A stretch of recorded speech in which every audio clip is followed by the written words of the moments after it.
महाराष्ट्र में खालिद का शिवाजी नाम की फिल्म को लेकर विवाद खड़ा हो चुका है।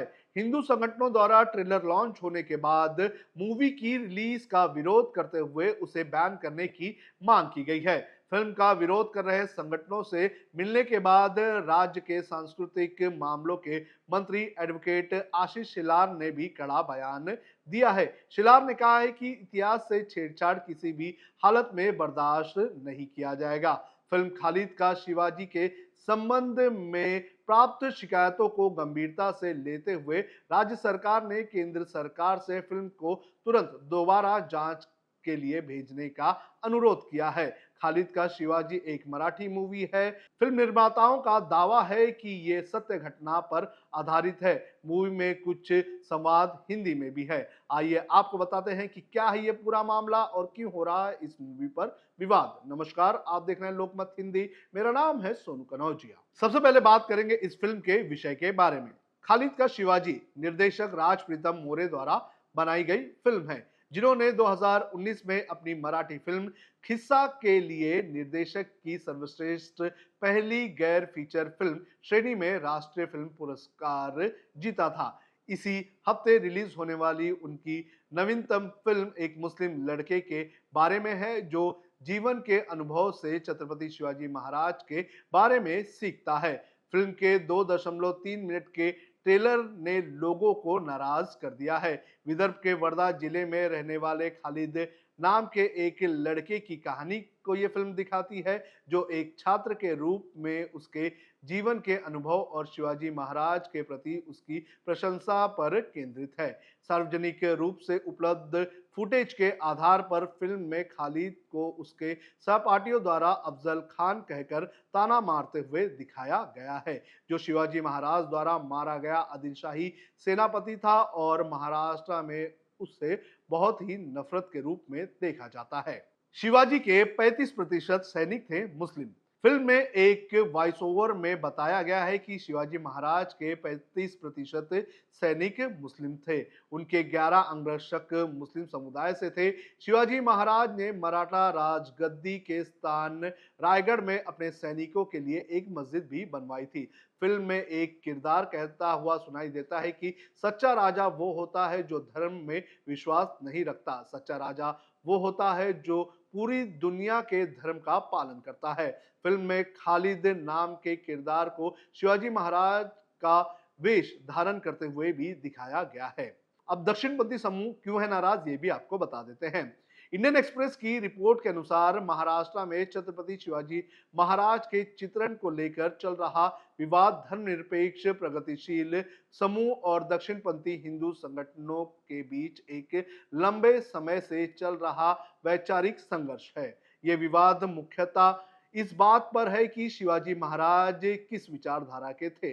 क्या उन्हें एक हिंदुत्व प्रतीक के रूप में याद किया जाना चाहिए या फिर एक धर्मनिरपेक्ष, समावेशी, जाति विरोधी, न्याय और क्षेत्रीय शासन के प्रतीक के रूप में उन्हें देखा जाना चाहिए। दक्षिणपंथी समूह अक्सर शिवाजी महाराज को हिंदू राष्ट्रवाद प्रारंभिक प्रतीक के रूप में चित्रित करते हैं, जिन्होंने विदेशी इस्लामी शासन का विरोध किया और एक हिंदू राज्य यानी कि हिंदवी राज्य की स्थापना की।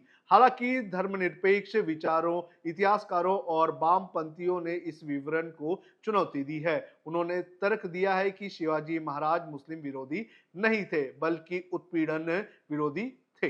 गोविंद पानसारे की किताब और शिवाजी महाराज की धर्मनिरपेक्ष छवि। वरिष्ठ कम्युनिस्ट नेता गोविंद पानसरे, जिनकी 2015 में हत्या कर दी गई थी, उन्होंने अपनी चर्चित किताब शिवाजी कौन होता में शिवाजी को एक धर्मनिरपेक्ष, जाति विरोधी और न्यायप्रिय राजा के रूप में प्रस्तुत किया था। उन्होंने अपने शोध में यह साबित करने की कोशिश की थी कि शिवाजी केवल हिंदू राजा नहीं थे, बल्कि एक उत्पीड़न विरोधी शासक थे। उनके मुताबिक शिवाजी ने मस्जिदों का सम्मान किया, मुस्लिम जनरलों को अहम पदों पर रखा और कभी भी धर्म के आधार पर भेदभाव नहीं किया। यही बातें फिल्म में दिखाई जा रही है, जिसने दक्षिणपंथी संगठनों को आक्रोशित कर दिया है। फडणवीस के सामने हुआ विरोध, कार्यक्रम में हुआ हंगामा। मंगलवार को महाराष्ट्र राज्य फिल्म पुरस्कार समारोह के दौरान जब महाराष्ट्र के मुख्यमंत्री देवेंद्र फडणवीस मंच पर बोलने के लिए खड़े हुए, तब दो प्रदर्शनकारी अचानक खड़े हो गए। उनके हाथ में तख्तियां थी जिन पर लिखा हुआ था कि इतिहास के साथ छेड़छाड़ बंद करो। वे जोर जोर से नारे भी लगाने लगे। फडणवीस ने उन्हें शांत रहने और अपनी बात कहने का आश्वासन दिया, लेकिन जब वे नहीं माने तो पुलिस ने उन्हें बाहर निकाल दिया। इसने साफ कर दिया कि अब ये मुद्दा महज फिल्म तक सीमित नहीं रहेगा, बल्कि राज्य की सियासत में ये मुद्दा बड़े पैमाने पर घुस चुका है। हिंदू महासंघ की चेतावनी, नहीं माने तो सिनेमाघरों में होगा विरोध। पुणे स्थित हिंदू महासभा ने फिल्म के निर्माताओं और सेंसर बोर्ड को पत्र लिखकर फिल्म को तुरंत बैन करने की मांग की है।